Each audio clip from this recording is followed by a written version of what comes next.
Bonjour à tous, aujourd'hui une nouvelle vidéo en compagnie d'une productrice qui est donc Gourprazade. Bonjour. Bonjour.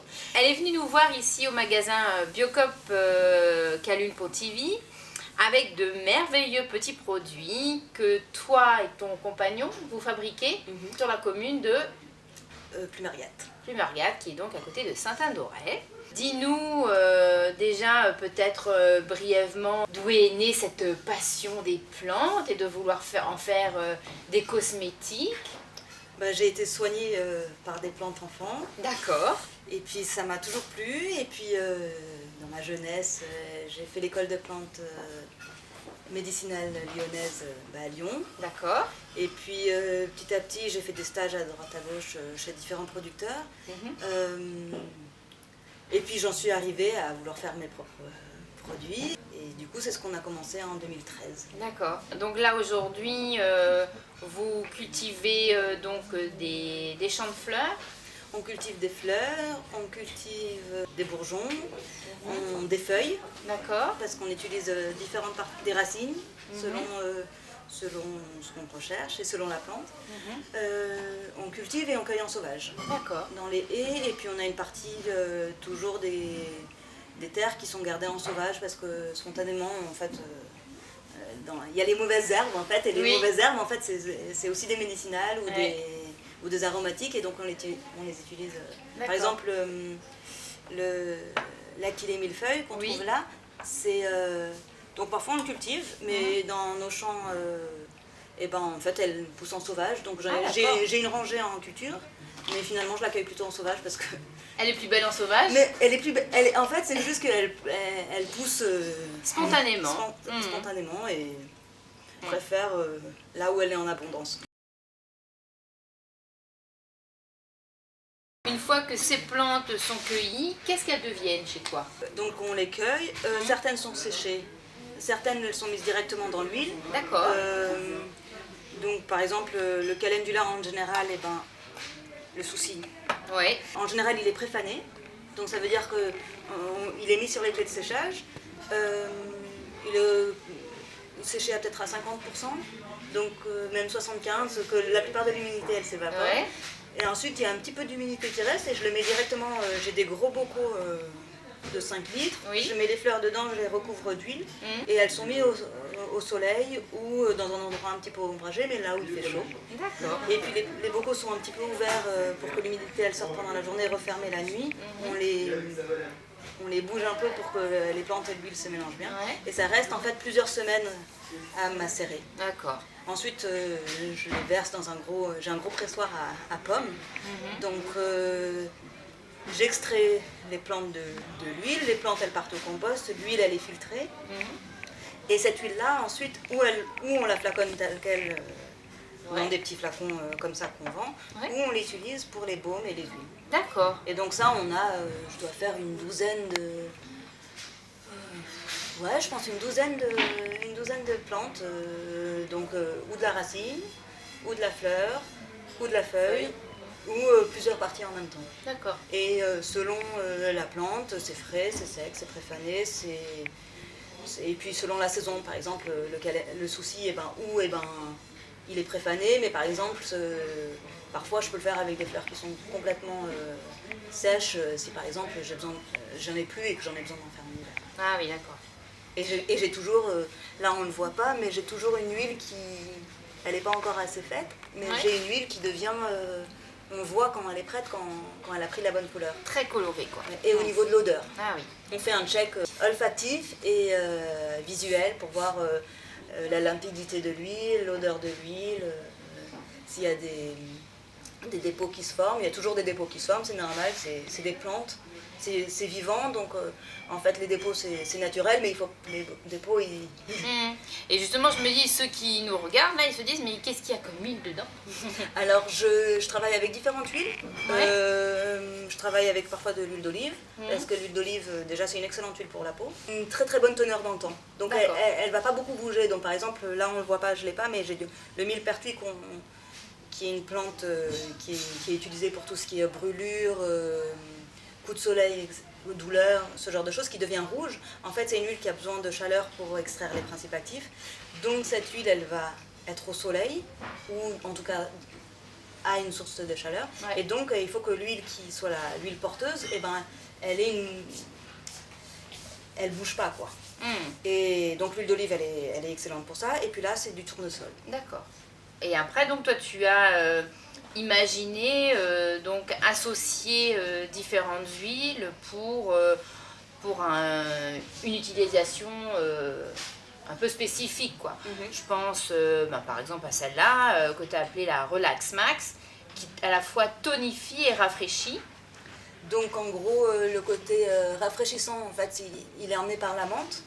Il y a de la menthe poivrée en huile essentielle qui va refroidir et qui va, du coup, pour tout ce qui est musculaire, pour tout ce qui est les inflammations, et puis qui va aussi, avec d'autres plantes comme le millepertuis, justement, la Gaultérie va travailler sur tout ce qui est musculaire, articulaire.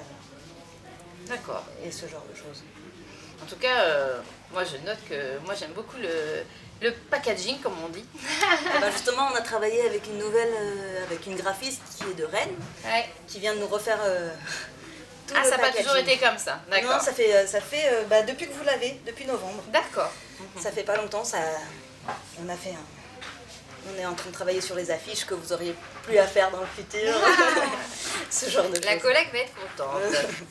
Et donc vous proposez aussi donc des petits baumes. Je pense qu'il est intéressant de spécifier l'utilisation d'un baume, en tout cas ceux que tu fabriques, oui, c'est pas une crème, on va dire. Non, c'est vraiment pas une crème. Donc un baume, il y a des macérats, enfin mes baumes en tout cas, ouais, parce qu'il y en a différents, mais les baumes que moi je fais, ils sont avec des macérats huileux, des huiles végétales, de la cire d'abeille, donc c'est de la cire d'opercule. Quand on la sent, elles sont vraiment très très bon, elles sentent le miel. Ah oui. En fait, c'est de la cire d'opercule, donc la cire de l'intérieur des alvéoles, voilà, ouais, qui est ensuite juste filtrée. Et des huiles essentielles, avec dans certains baumes un petit peu d'huile de coco, et dans le baume main et pied un petit peu de beurre de karité. D'accord. Il n'y a pas d'agent aqueux, donc ça veut dire qu'il n'y a pas d'eau, il n'y a pas d'alcoolature dans lequel il y aurait de l'eau, il n'y a pas d'alcool, il n'y a pas d'hydrolat. Et surtout, en fait, ce que ça veut dire, il ne peut pas y avoir un développement dans l'eau de bactéries. Ouais. Donc il n'y a pas besoin de conservateur, il n'y a pas besoin d'émulsifiant quelconque. Oui. Ce sont des baumes très simples. Oui, oui. Presque que de l'alimentaire, finalement. Et il en faut très très peu. D'accord. Donc par exemple, pour les mains, je le précise bien parce que c'est vraiment très différent d'une crème. Oui. Est-ce que tu veux essayer? Alors, je veux bien. Donc là, j'en ai sûrement assez pour les 2 mains, donc je ne vais même pas te mettre tout. Oui. Commence avec ça. Et après, je travaille. Voilà. Donc en fait, l'avantage, moi, de ce que j'ai voulu faire, c'est d'avoir quelque chose qui soit ou pour un usage quotidien en toute petite quantité, ou pour un usage pour tout ce qui peut être gerçure, ce genre de choses. Donc là, à ce moment-là, il faut vraiment mettre vraiment une bonne couche. Bon, Gourprazat, pardon, rigole parce que je lui ai parlé de mes problèmes de pieds, très secs, donc je lui ai même montré l'état de mes pieds. À ma demande, je précise. Et donc voilà, elle m'a préconisé de mettre en couche épaisse, d'y poser un petit gaz pour faire respirer la peau et d'enfiler tout de suite ma chaussette.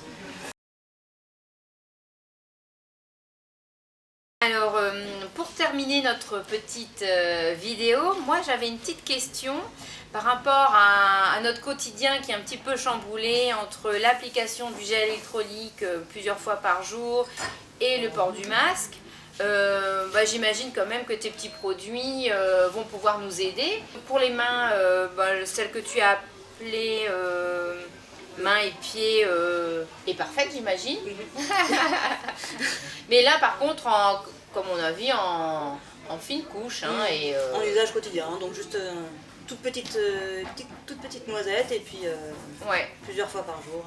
Voilà, comme ça ou une ou 2 fois. D'accord. Et pour le visage, est-ce qu'on peut me l'appliquer sur le visage? Non, le baume main et pied, c'est vraiment, c'est pas pour le visage. Pour le visage et le corps, j'ai le baume Immortel. Immortel, d'accord. Qui est plus fluide que l'autre et qui est un super hydratant. Et qui va aussi être adapté pour les peaux un peu plus matures, pour les peaux un peu acnéiques. Ah oui, aussi, d'accord. Ce genre de choses. Et puis le baume géranium qui est aussi hydratant mais qui a une odeur très fleurie. D'accord. Et qui est pour tout ce qui est...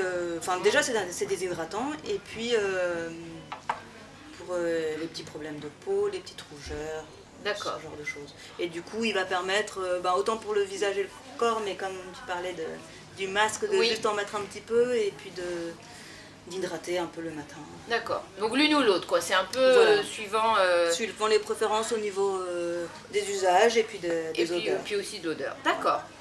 Eh bien écoute, merci infiniment d'être venu nous rendre visite et puis de parler avec autant de passion de tes produits. Moi je vous invite vivement à venir les découvrir et puis peut-être aussi poser vos petites questions puis on te les relayera à l'occasion pour transmettre la bonne information à nos clients. Et est-ce que tu voulais rajouter quelque chose peut-être par rapport à ce qu'on s'est dit là? Juste vous remercier du super accueil de cette super boutique. Écoutez, voilà, c'est le mot de la fin. On vous dit à très bientôt. À bientôt.